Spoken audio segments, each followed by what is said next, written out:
이 시간에는 요한계시록 9장 12절부터 21절 말씀까지 읽었습니다.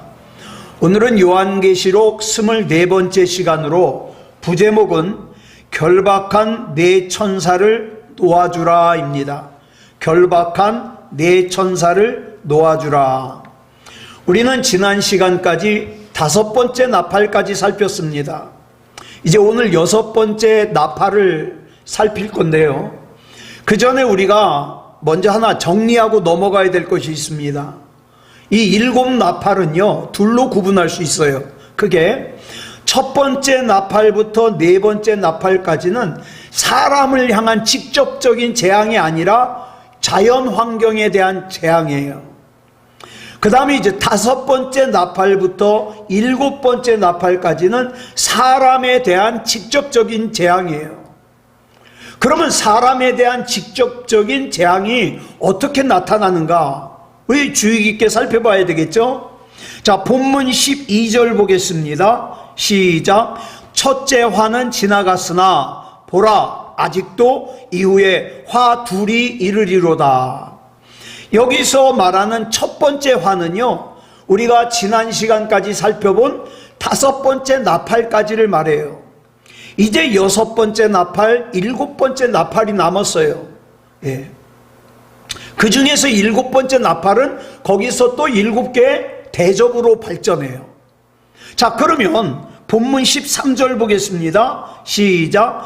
여섯째 천사가 나팔을 불매 내가 들으니 하나님 앞 금제단 네 뿔에서 한 음성이 나서, 여기 보니까 하나님 앞에 있는 금제단이 등장을 합니다. 그런데 이 금제단에서 한 음성이 나오는데, 여기서 우리가 이걸 똑바로 해석을 해야 되는 것이, 사람들이 이 해석이 분분해요. 어떤 사람은 하나님의 음성이라는 사람이 있고, 어떤 사람은 사탄 마귀의 음성이라는 사람이 있고, 어떤 사람은 천사의 음성이라는 사람이 있어요. 여기서 하나님의 음성이라고 해석을 하는 이유는 하나님 앞에 있는 금제단에서 나오는 소리니까 하나님의 음성이다, 이렇게 얘기를 해요. 그런데 사탄 마귀의 음성이라고 해석을 하는 사람들은 그 뒤에 보면 뭐라고 얘기를 하냐면 네 천사를 결박했다가 놓아주라 그러거든요.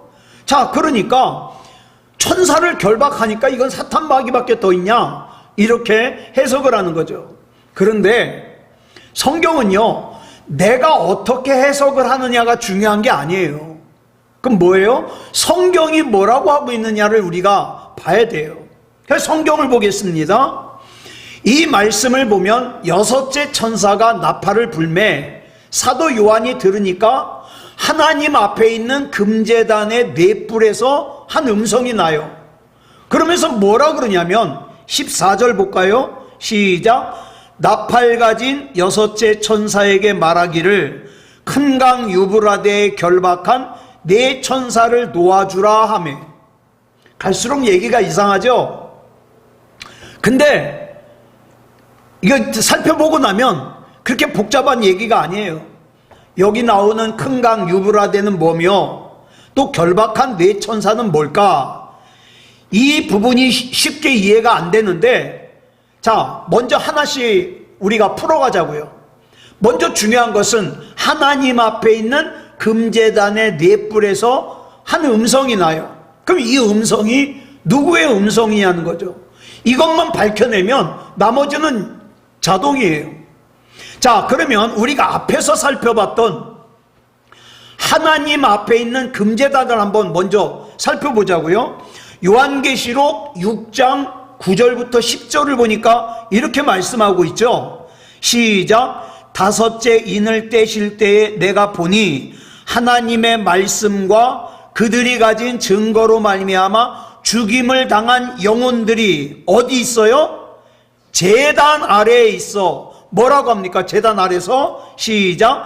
큰 소리로 불러 이르되 거룩하고 참되신 대주제여, 땅에 거하는 자들을 심판하여 우리 피를 갚아주지 아니하시기를 어느 때까지 하시려 하나이까 하니.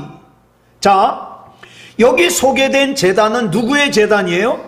하나님의 제단이에요. 그래서 신앙을 지키면서 핍박받고 억울함을 당하고 자존심을 상했던 성도들이 거기서 기도하면서 하소연하는 거죠. 자, 그러면 요한계시록 8장으로 와서 요한계시록 8장 3절부터 4절까지 보겠습니다. 시작. 또 다른 천사가 와서 제단 곁에 서서 금향로를 가지고 많은 향을 받았으니 이는 모든 성도의 기도와 합하여 보좌 앞 금제단에 드리고자 함이라. 향연이 성도의 기도와 함께 천사의 손으로부터 어디로 올라가니라? 하나님 앞으로 올라가는지라. 자, 그러니까 마땅히 여기 나오는 금제단은 누구의 제단이에요? 하나님의 제단이죠. 자, 그러면 하나님의 제단의 넷불에서 나는 음성은 누구의 음성일까요? 하나님의 음성일까요? 사탄의 음성일까요? 당연히 하나님의 음성이죠. 자, 그러면 본문 13절 다시 보겠습니다. 시작. 여섯째 천사가 나팔을 불매 내가 들으니 하나님 앞 금제단 넷불에서 한 음성이 나서. 자, 그러면 이 음성이 누구 음성이라고요? 하나님의 음성. 그러면 이 음성이 뭐라고 말을 했다고요? 14절 다시 읽습니다. 시작. 나팔 가진 여섯째 천사에게 말하기를 큰 강 유브라데에 결박한 네 천사를 놓아주라 하매. 자, 여기 보니까 큰 강 유브라데가 나오죠. 우리나라가 남과 북으로 갈라지기 전에는 우리의 국경을 흔히 뭐라 그랬습니까? 대표적인 강 두 개, 압록강과 두만강, 그죠? 압록강과 두만강이 우리 국경이었어요, 북쪽으로. 자, 이와 같이 이스라엘에서도요, 국경을 상징하는 강이 있어요. 그 강이 뭐냐? 유프라테스 강이에요. 그 유프라테스 강 너머에는요, 항상 역사적으로 이스라엘을 호시탐탐 노리는 강대국들이 있었어요. 어떤 나라냐면 아시리아, 페르시아, 바빌론, 이런 나라들이 이스라엘을 노려요. 그래서 이 요한계시록에서는요, 이 유프라테스 강이 굉장히 중요하게 등장을 해요. 그러면 이 나라들이 했던 역할이 뭐냐? 하나님의 막대기가 돼서 아시리아라든가 페르시아라든가 바빌론이 이스라엘보다 더 거룩한 나라라서가 아니라 이들은 하나님이 막대기로 사용하는 나라예요. 예를 들어 가지고 이스라엘이 우상 숭배를 하던가 이스라엘이 악한 짓을 하면 하나님께서 그 아시리아와 페르시아와 바빌론을 막대기로 삼아 가지고 어떻게 해요? 이스라엘을 징계하고 바른 길로 이끄는 거예요. 그런데 오늘 본문 14절에 보니까 하나님께서 나팔을 가진 여섯째 천사에게 뭐라 그러셔요? 줄친 것만 시작. 큰 강 유브라데에 결박한 네 천사를 놓아주라. 자, 이 말씀을 이해하기 위해서 우리는 이사야 8장 5절로 8절을 우리가 먼저 이해를 해야 돼요. 자, 먼저 5절로 6절 볼까요? 시작. 여호와께서 다시 내게 말씀하여 이르시되 이 백성이 천천히 흐르는 실로아 물을 버리고 르신과 르말리아의 아들을 기뻐하느니라. 여기 보니까 이 백성은 이스라엘 백성이에요. 근데 이스라엘 백성이 뭘 버렸어요? 실로아 물을 버렸어요. 이거는 이스라엘의 물을 버렸다는 뜻이에요. 하나님께서 주신 땅과 하나님께서 주신 생명을 버렸다는 뜻이에요. 그리고 뭘 기뻐했다고요? 르신과 르말리아의 아들을 기뻐했다고요. 이건 우상이에요. 우상을 섬겼다는 거예요. 항상 하나님께서 아시리아나 페르시아나 바빌론 같은 강한 나라를 들어서 이스라엘을 치실 때는 대표적으로 이스라엘이 무슨 죄를 저질렀을 때인가? 우상을 숭배했을 때예요. 예.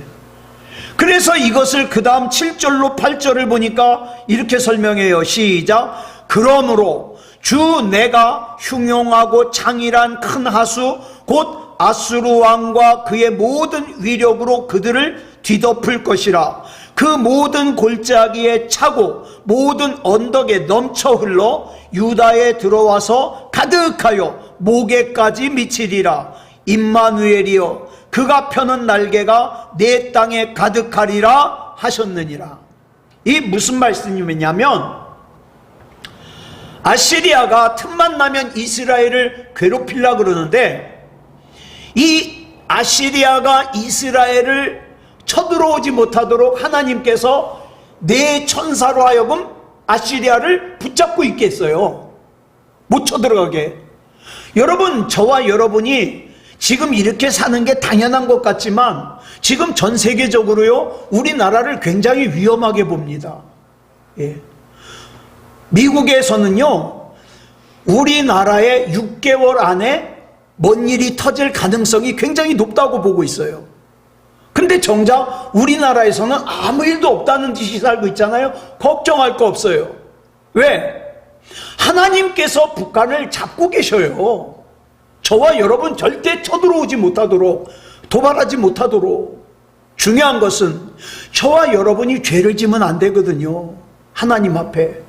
자, 지금 뭐냐면 하나님께서 네 천사를 통하여 아시리아가 이스라엘을 쳐들어오지 못하도록 붙잡고 있는데 그걸 갖다가 그 결박한 거를 풀어주라는 거예요. 그런 뜻이에요. 네 천사를 묶은 게 아니라 네 천사가 아시리아를 붙들고 있는 거를 풀어주라는 거예요. 풀어주라는 거예요. 무슨 뜻이에요? 이스라엘을 공격하도록 내버려 두라는 거예요. 왜?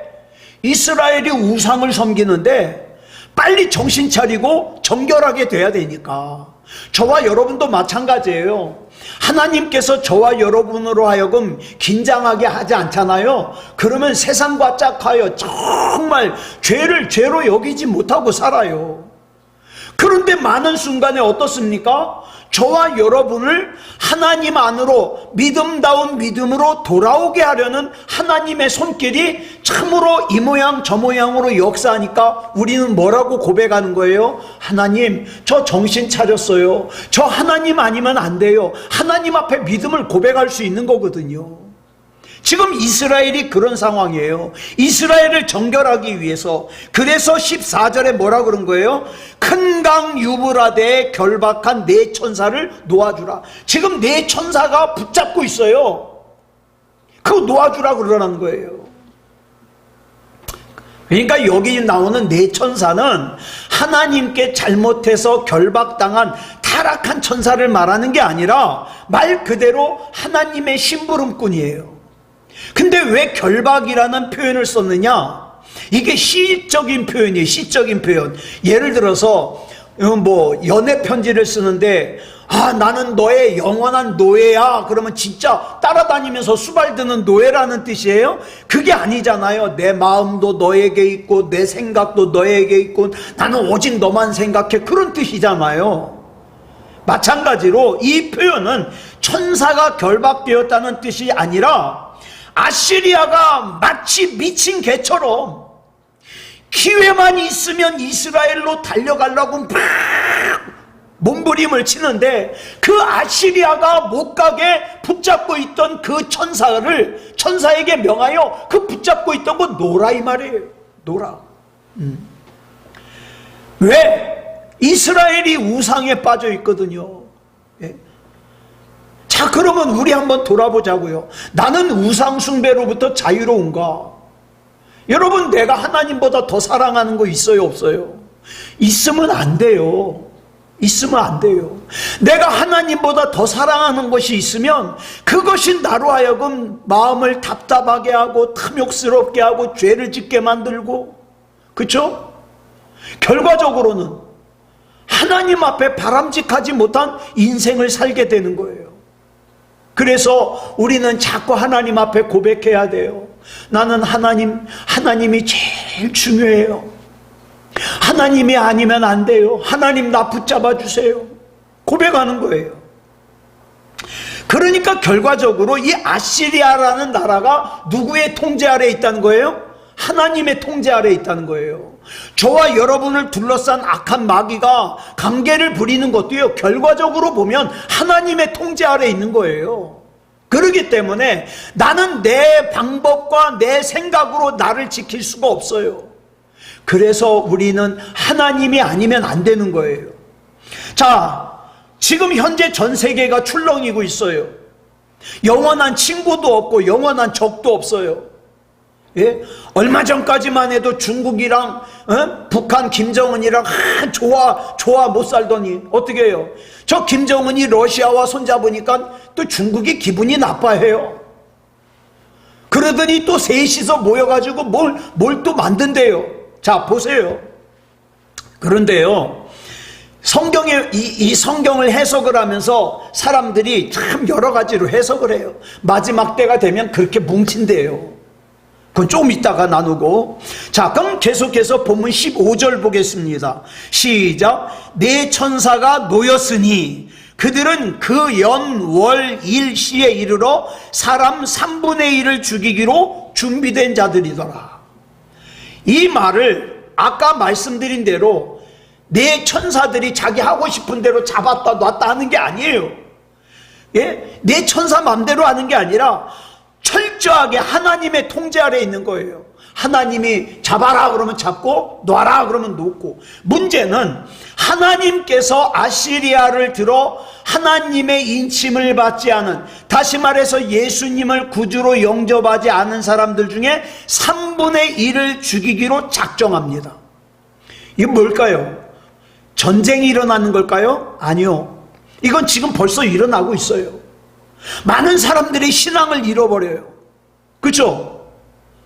신앙생활 잘하던 사람들도 예배를 떠나고 하나님을 떠나고 잃어버려요. 3분의 1이 영적으로 죽기로 작정이 된 거예요. 예. 이 3분의 1이 가지는 의미가 뭐냐? 이중적인 의미가 있는데, 첫 번째 나팔부터 네 번째 나팔까지는 이 심판의 대상이 자연환경이었어요. 자연환경. 그리고 다섯 번째 나팔부터 심판의 대상이 사람이에요. 그런데 사람들이 자꾸 여기서 죽는다 그러니까 무슨 핵폭탄이 터져서 죽고 전쟁이 일어나서 죽고 이런 것만 생각하는데 그게 아니에요. 하나님을 떠나서 영적으로 죽는 사람들이 많이 나와요. 자, 이 3분의 1이라는 것은요, 완전한 심판이 아니에요. 사람들이요, 여러분 생각해 보세요. 여러분 지금까지 살아오시면서 그 옛날보다 지금 얼마나 예수님을 제대로 믿는 사람들이 없어졌습니까? 그죠? 없어졌어요. 기도도 비어가요. 옛날에 저는 어렸을 때 저희 전도사님이 설교하실 때 그래요. 저 유럽에 가보면은 오래된 교회들이 텅텅 비어가지고 할머니들 할아버지들만 앉아있다, 그런 말씀하셨어요. 근데 지금 우리나라가 예배당이 비어가요. 예?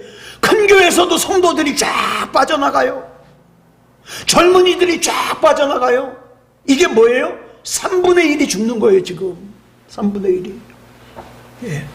알곡과 가라지가 나누어지고 있는 거예요.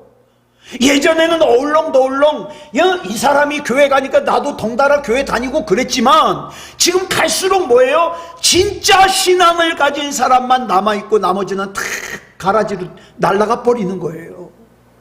예? 지금 그런 때라 이 말이죠. 자, 본문 16절 보겠습니다. 시작. 마병대의 수는 2만만이니 내가 그들의 수를 들었노라. 자, 하나님께서 큰 강 유브라데를 붙잡고 있던 네 천사에게 그 큰 강 유브라데, 즉 아시리아가 쳐들어오지 못하도록 붙잡고 있던 결박을 풀어주라 그래서 풀어주니까 아시리아의 말탄 마병들이 이스라엘을 공격하는데 그 수를 뭐라 그랬어요? 2만만이라 그랬어요. 이거 오타가 아니에요. 만을 하나 더 친 게 2만만이에요. 이 표현이 뭐냐? 2만에다가 만을 곱한 거예요. 그 2억이죠.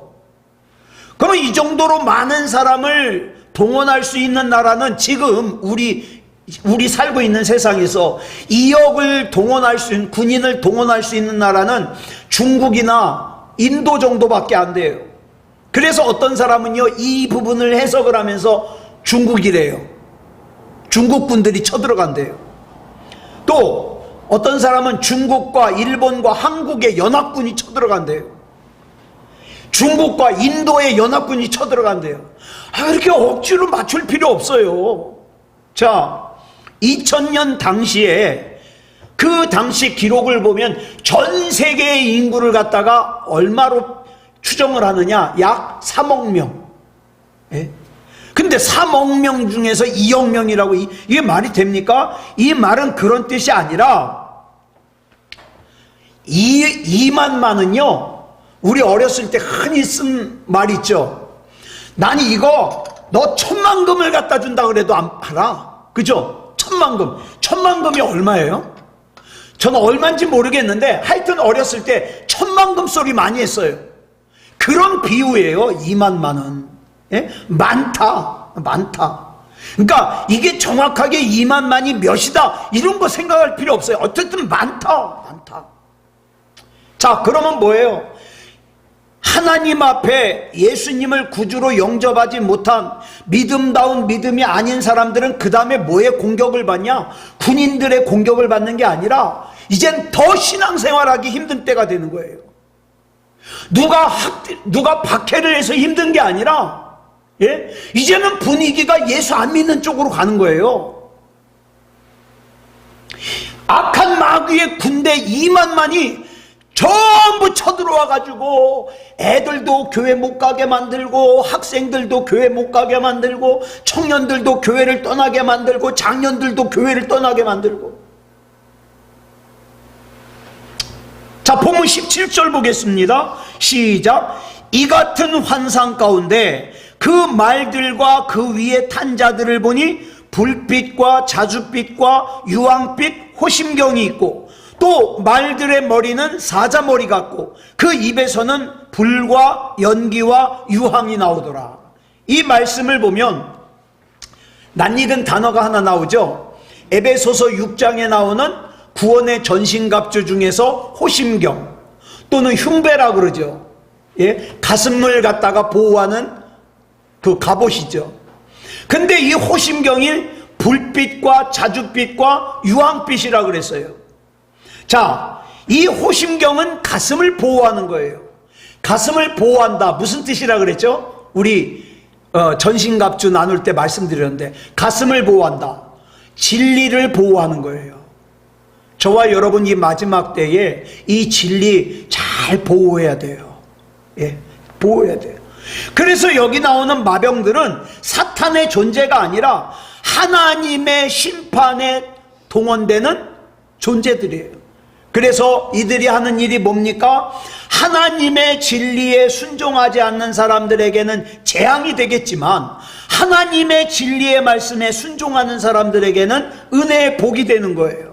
그래서 말씀이 육신을 입고 이 땅에 오신 예수님을 구주로 영접하는 자들에게는 하나님의 자녀가 되는 권세를 주셨지만, 예수님을 구주로 영접하지 않는 사람들에게는 뭐가 됐다고요? 성경에 보니까 눈에 미운 것이 됐다 그랬어요. 예수님이 눈에 미운 것이 돼요. 그래서 어떡합니까? 그 사람들의 결국은 음부에서 슬퍼하며 이를 갈리라. 그러니까 말씀이신 예수님께서 인간의 몸을 입고 이 세상에 오시는 순간 심판과 구원이 벌써 분명하게 갈라진 거예요. 그래서 종말이 언제부터라고요?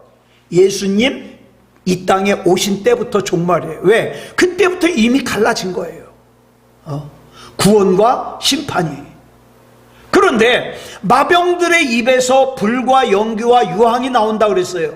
창세기에서 소돔과 고모라가 심판을 당하기 전에 하나님의 사자가 소돔성에 살고 있던 롯에게 하나님께서 이 성을 멸하실 거라고 알려주죠. 그래가지고 롯이 자기 예비 사위들에게 가가지고 하나님께서 이 성을 멸하실 거니까 빨리 이 성에서 피하라 그러죠. 그랬더니 성경에 뭐라 그래요? 이 사위들이 롯의 말을 농담으로 여겼더라 그래요. 농담으로 여겼더라. 그런데 여기서 이 농담으로 번역된 히브리어의 원래 뜻이 뭐냐? 먼지라는 뜻이에요. 하나님의 말씀을 먼지같이 여기는 거예요. 오늘날 그런 사람들 너무 많아요. 하나님의 말씀을 먼지같이 여겨요. 하찮게 여겨요. 가치없이 여겨요. 그러니까 일곱 나팔에서 일관되게 강조하는 것이 뭐냐? 하나님의 말씀을 무시하고 하찮게 여기는 시대에 대한 하나님의 심판과 재앙을 얘기하고 있는 거예요. 그러니 이것이 어찌 저 먼 미래의 얘기예요. 지금 우리가 살고 있는 이 땅에 벌써 일어나고 있는 거예요. 자, 본문 18절 보겠습니다. 시작. 이 세 재앙 곧 자기들의 입에서 나오는 불과 연기와 유황으로 말미암아 사람 3분의 1이 죽임을 당하니라. 자, 본문 또 19절부터 21절까지 봅니다. 시작. 이 말들의 힘은 입과 꼬리에 있으니 꼬리는 뱀 같고 또 꼬리에 머리가 있어 이것으로 해하더라. 이 재앙에 죽지 않고 남은 사람들은 손으로 행한 일을 회개하지 아니하고 오히려 여러 귀신과 또는 보거나 듣거나 다니거나 하지 못하는 금, 은, 동과 목석의 우상에게 절하고 또 그 살인과 복술과 음행과 도둑질을 회개하지 아니하더라.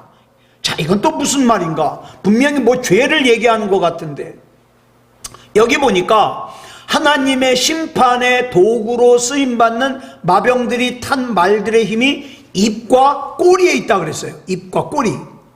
잘 들으셔야 돼요. 이 말들의 꼬리가 뱀 같고 꼬리에 머리가 있는데 이것으로 해하더라. 이건 뭐라 그래요? 한마디로 이걸 정리하면 이단이에요. 여러분, 앞으로 이단들이 더 나타날 거예요. 뭐 신천지, 통일교, 저 하나님의 교회, 장길자, 구원파, 이런 거 참 아무것도 아니에요. 여러분, 앞으로 우리가 살아가야 되는 이 세상에는요, 신통력을 발휘하는 이단이 분명히 나타납니다. 이들이 힘이 있어요. 자, 그러면 이 재앙의 대상이 누군가 우리 한번 보자고요. 누구겠어요?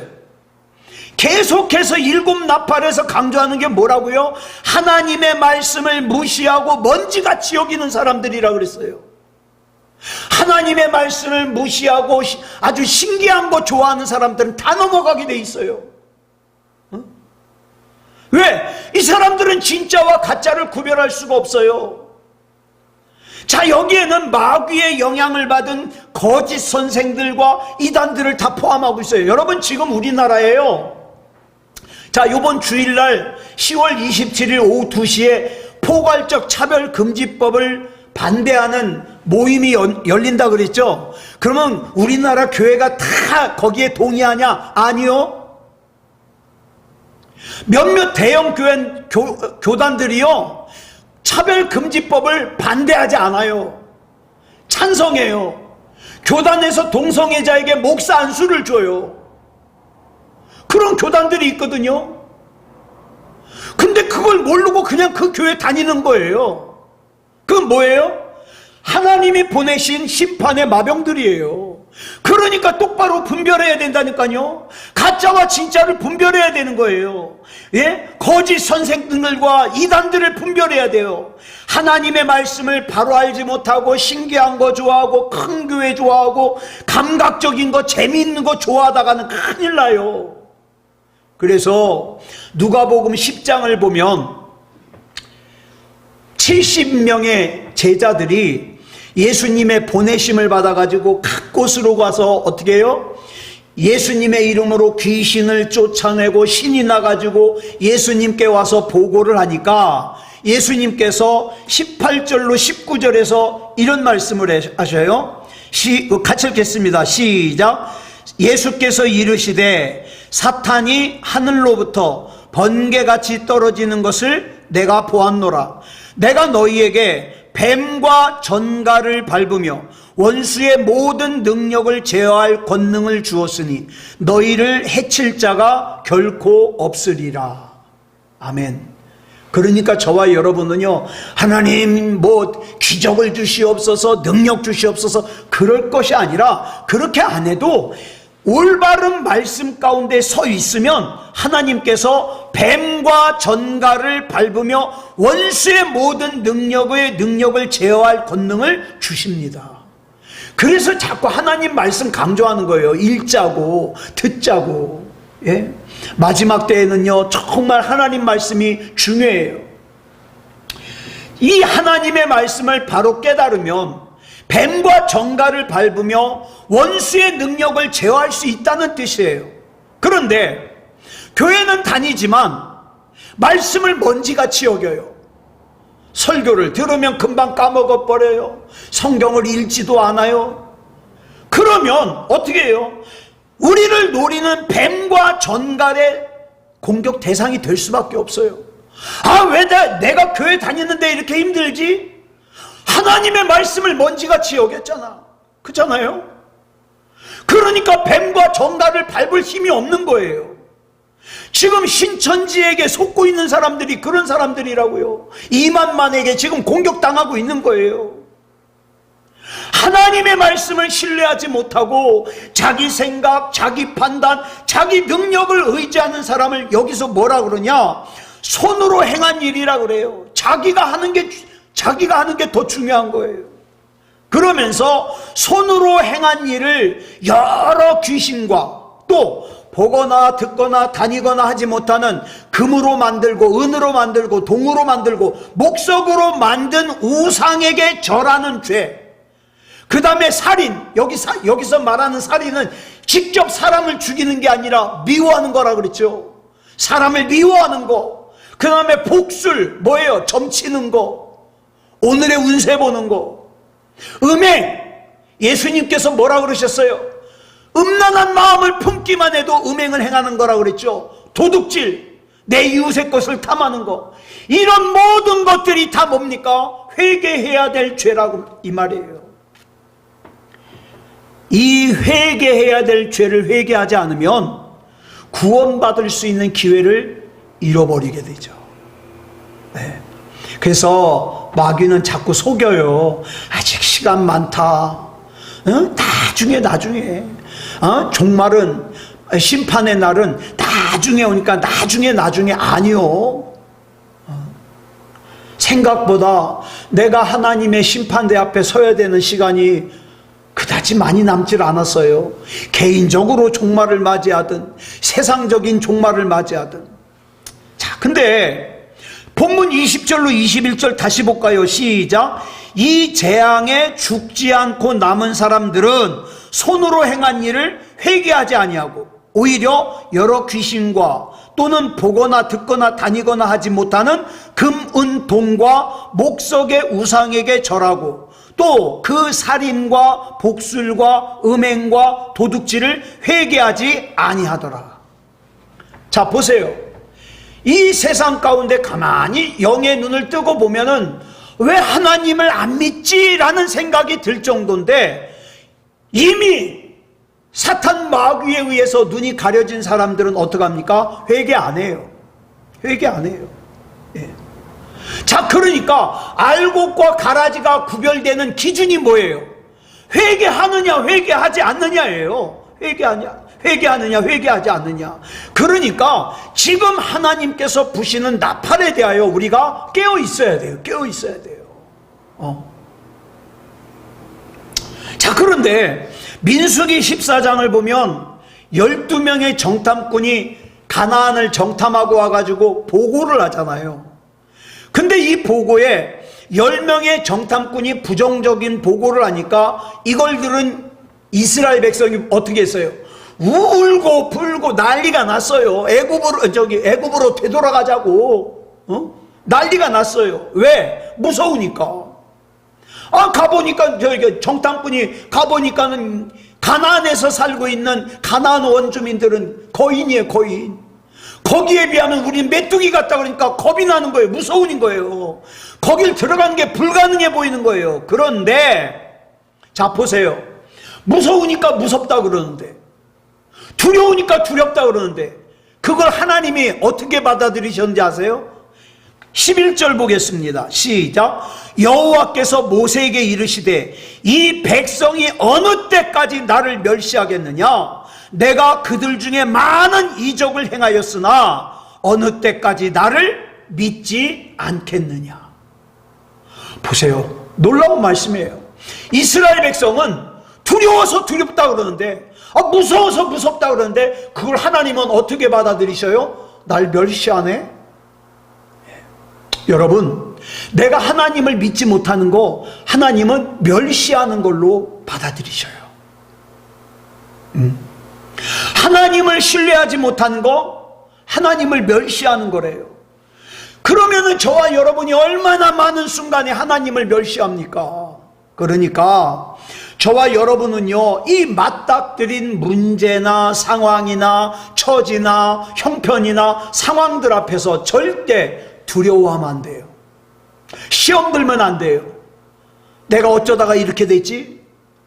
아이고 내 팔자야. 그러면 안 돼요. 그게 우리 하나님 귀에는 어떻게 들려요? 나 멸시하네? 우리가 할 수 있는 건 이거예요. 하나님, 난 하나님 겁니다. 하나님의 것인 나는 하나님이 책임져 주시옵소서. 하나님이 나 가라 그러면 가고 서라 그러면 서겠습니다. 죽으면 죽으리이다. 그러니 끝까지 나는 하나님이 책임져 주시옵소서. 이게 중요한 거예요. 지금 우리가 살고 있는 이 때가 그렇게 중요한 때라고요. 그래서 아무쪼록 하나님 앞에서 믿음다운 믿음으로 올바로 서 있는 그런 저와 여러분이기를 그리스도 예수님의 이름으로 간절히 축복합니다. 기도하겠습니다.